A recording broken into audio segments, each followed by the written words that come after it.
સાબરકાંઠાના ઈડરમાં નકલી દૂધ ઝડપાયું છે। સિંગા ગામેથી 200 લીટર નકલી દૂધ ઝડપાયું। સુનિલ શર્મા ઘરમાં નકલી દૂધ બનાવતો હતો। સાબરકાંઠા એસઓજીએ આરોપીની અટકાયત કરી। સાબરકાંઠામાં નકલી દૂધનો કારોબાર ચાલી રહ્યો છે। ઈડરના સિંગા ગામેથી 200 લીટરથી વધુનું દૂધ ઝડપાયું છે। સુનિલ વર્મા નામનો વ્યક્તિ જે છે તે ઘરમાં નકલી દૂધ બનાવતો હતો। સાબરકાંઠા એસઓજીએ તેની અટકાયત કરી। રહેણાંક મકાનમાં નકલી દૂધ બનાવવામાં આવતું હતું। હિતેશ રાવલ વધુ વિગતો જણાવશે। હિતેશ, પહેલા તો જણાવશો કે એસઓજીને કઈ રીતે બાતમી મળી અને કઈ રીતે આ નકલી દૂધ બનાવતો હતો?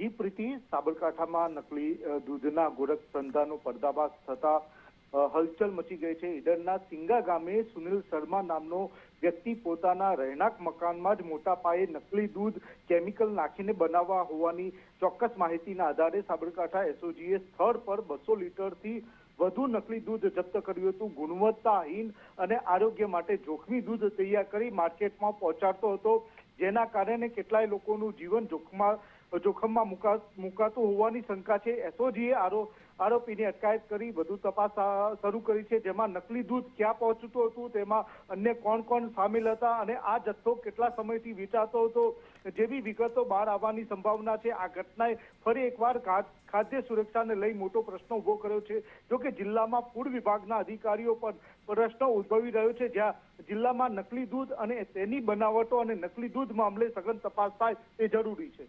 બિલકુલ, આભાર તમામ વિગતો માટે। તો જે પ્રમાણે નકલી દૂધ બનાવવામાં આવતું હતું, હવે એસઓજી દ્વારા તપાસ કરવામાં આવશે કે કેટલા સમયથી નકલી દૂધ બનાવવામાં આવતું, ક્યાં ક્યાં સપ્લાય કરવામાં આવતું હતું।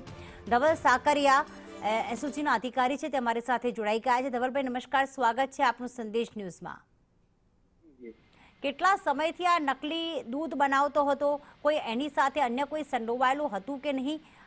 હાલમાં પ્રાથમિક તપાસમાં શું વિગતો બહાર આવી છે? પ્રાથમિક તપાસમાં હાલ લગભગ 4-5 મહિનાથી દૂધ બનાવતો હતો। હા, પોતાના દૂધનો ધંધો છે અને પોતાના ગામની અંદર જ પોતે દૂધ બનાવતો હતો। શું એ ગામમાં સપ્લાય કરતો હતો કે અલગ અલગ ડેરીઓમાં પણ સપ્લાય કરતો હતો? ના, ગામ સિવાય પણ જે છે ડેરીઓમાં ત્યાં સપ્લાય કરતો હતો। ઓકે, આપને કઈ રીતે બાતમી મળી કે અહીંયા નકલી દૂધ બની રહ્યું છે? આપણા અંગત બાતમીદારો છે, એમના મારફતે આપને જાણવા મળ્યું છે કે આ વ્યક્તિ છે પોતાના ઘરે નકલી દૂધ બનાવે છે। ઓકે, ખાસ એ પણ પૂછવું છે કે આખરે દૂધમાં એવી તો કયા અખાદ્ય તત્વો તે ઉમેરતો હતો જેના કારણે લોકોના સ્વાસ્થ્ય ઉપર તેની અસર થાય? મોટા ભાગે આ સોયાબીન ઓઇલ જે છે એ ફેટ વધારવા માટે યુઝ કરે છે। આ સિવાય બીજો એક પાવડર હોય છે કે જે ટૂંકમાં જે દૂધ છે એનું ફ્લેવર મેન્ટેન કરે છે, અને બીજા પાવડર હોય છે કે જેના કારણે દૂધનો જે પાવડર હોય છે એ યુઝ કરતા હોય। એની પૂછપરછમાં એની સાથે બીજા કોઈ સંડોવાયેલા છે કે નહીં, એ કોઈ સામે આવ્યું છે? ના, હાલ કોઈ એની સાથે બીજું કોઈ સંડોવાયેલું એવું હજુ ધ્યાનમાં આવેલ નથી। બિલકુલ, આભાર ધવલભાઈ, સંદેશ ન્યૂઝ સાથે વાત કરવા બદલ।